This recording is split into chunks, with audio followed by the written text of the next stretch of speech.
একসময়ের কাজের বুয়া এখন পশ্চিমবঙ্গের মন্ত্রী। বাংলাদেশি টাকায় মাসে মাত্র ৩,২০০ টাকা বেতনে অন্যের বাসায় গৃহকর্মীর কাজ করতেন। সংসারের অভাবে নিয়মিত পড়াশোনাও চালিয়ে যেতে পারেননি। জীবনের বড় একটি সময় কেটেছে মানুষের বাসাবাড়িতে বাসন মাজা, ঘর পরিষ্কার আর সংসার চালানোর সংগ্রামে। সেই নারী এখন ভারতের পশ্চিমবঙ্গ সরকারের প্রতিমন্ত্রী। শুনতে অবিশ্বাস্য লাগলেও এটাই কলিতা মাঝির বাস্তব গল্প।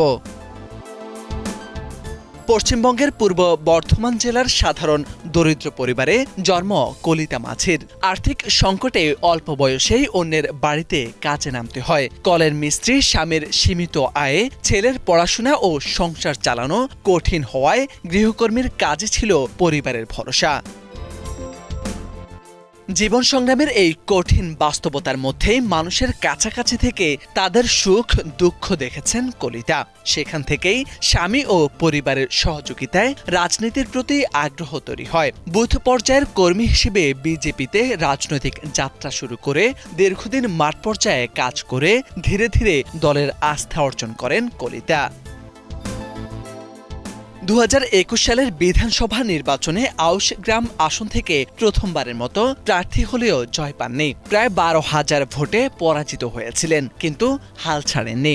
মানুষের সঙ্গে যোগাযোগ অব্যাহত রেখে আরও শক্তিশালী করেন নিজের অবস্থান। অবশেষে ২০২৬ সালের নির্বাচনে একই আসন থেকে জয় ছিনিয়ে আনেন, আর সেই জয়ে বদলে দেয় তার জীবনের গল্প।